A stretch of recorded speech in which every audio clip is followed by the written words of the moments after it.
Di video sebelumnya, kita telah membahas keberagaman masyarakat dalam bingkai Bhinneka Tunggal Ika yang bagian pertama. Video berikut ini merupakan lanjutan dari video sebelumnya. Persatuan berasal dari kata satu, artinya tidak terpecah belah atau utuh. Persatuan dapat diartikan sebagai perkumpulan dari berbagai komponen yang membentuk menjadi satu. Lalu, persatuan berarti bersatunya bermacam-macam kebudayaan menjadi satu yang utuh dan serasi.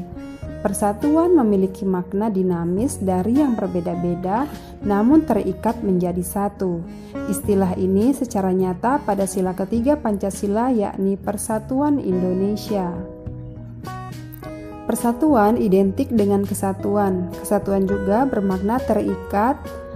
Terikatnya yang berbeda-beda dalam ikatan menjadi satu namun lebih bersifat statif. Kesatuan secara nyata dapat dilihat pada UUD 1945 pasal 1 ayat 1. Negara Indonesia adalah negara kesatuan yang berbentuk republik.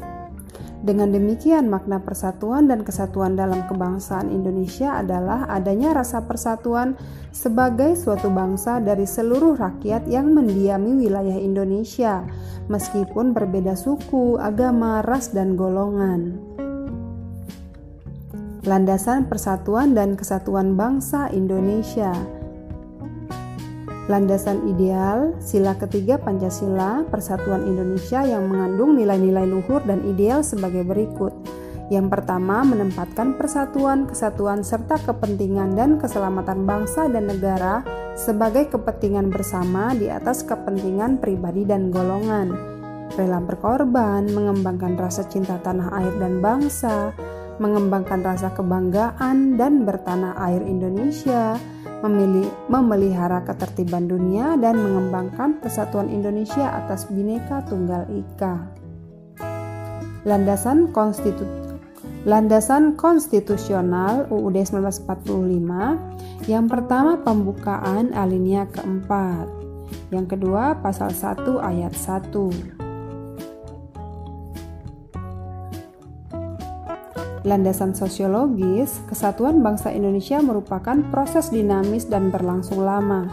Persatuan dan kesatuan bangsa terbentuk dari unsur-unsur sosial budaya masyarakat Indonesia seiring dengan perkembangan zaman. Unsur-unsur sosial budaya itu seperti sifat kekeluargaan dan jiwa gotong royong. Kedua unsur itu merupakan sifat-sifat pokok bangsa Indonesia yang dituntun oleh asas kemanusiaan dan kebudayaan. Persatuan dan kesatuan bangsa Indonesia terwujud secara kuat dengan landasan sifat kekeluargaan, gotong royong, dan musyawarah mufakat yang telah menjadi nilai-nilai sosial masyarakat Indonesia. Landasan historis, kesamaan sejarah sebagai bangsa yang terjajah menimbulkan semangat kebersamaan. Keberagaman suku bangsa merasa harus bersatu agar terbebas dari kolonialisme. Semangat persatuan dan kesatuan mencapai puncaknya pada Sumpah Pemuda 28 Oktober 1928 hingga Proklamasi Kemerdekaan 17 Agustus 1945. Yang berikutnya, makna persatuan dan kesatuan dalam kebangsaan. Yang pertama, rasa persatuan dan kesatuan menjalin rasa kebersamaan dan saling melengkapi antara satu dan yang lain. Yang kedua, menjalin rasa kemanusiaan, toleransi, dan harmonis untuk hidup berdampingan secara damai. Yang ketiga, menjalin rasa persahabatan, kekeluargaan, dan sikap tolong-menolong antar sesama, serta menumbuhkan sikap nasionalisme. Prinsip persatuan dalam keberagaman suku, agama, ras, dan antar golongan. Yang pertama, Bhinneka Tunggal Ika. Yang kedua, nasionalisme Indonesia. Yang ketiga, kebebasan yang bertanggung jawab. Yang keempat, wawasan Nusantara. Yang kelima, persatuan pembangunan untuk mewujudkan cita-cita reformasi. Dan yang keenam, kebanggaan sebagai bangsa Indonesia. Yang ketujuh, cinta tanah air, bangsa dan negara. Dan yang kedelapan, patriotisme.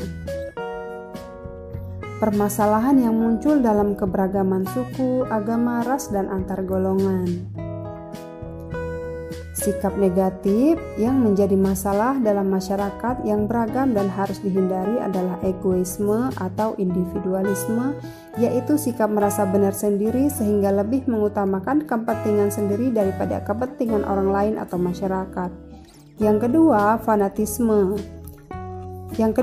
Fanatisme sempit, yaitu sikap terlalu yakin akan kebenaran keyakinan sehingga menganggap keyakinan orang lain salah.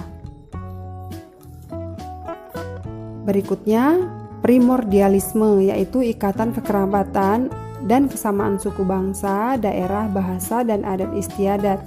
Jika berlebihan, misalnya memandang bahwa suku bangsanya yang paling baik dan menganggap rendah suku bangsa lain, maka ini harus dihindari.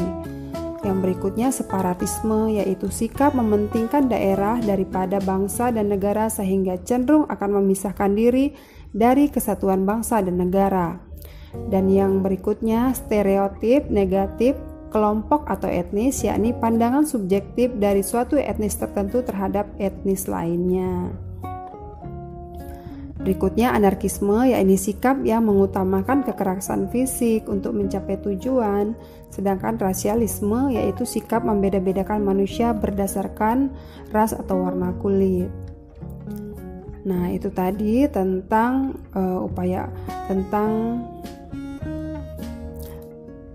makna persatuan dan kesatuan dalam keberagaman. Berikutnya, upaya-upaya pencegahan konflik yang bersifat sara. Yang pertama, penanaman sikap cinta kasih. Yang kedua, penanaman persatuan dan kesatuan. Yang ketiga, penegakan supremasi hukum. Dan yang keempat, pemerintah yang cepat tanggap dalam setiap permasalahan yang ada di masyarakat. Dan yang kelima, pengamalan nilai-nilai persatuan dan kesatuan. Dan yang keenam, penumbuhan cinta tanah air dan kesadaran bela negara.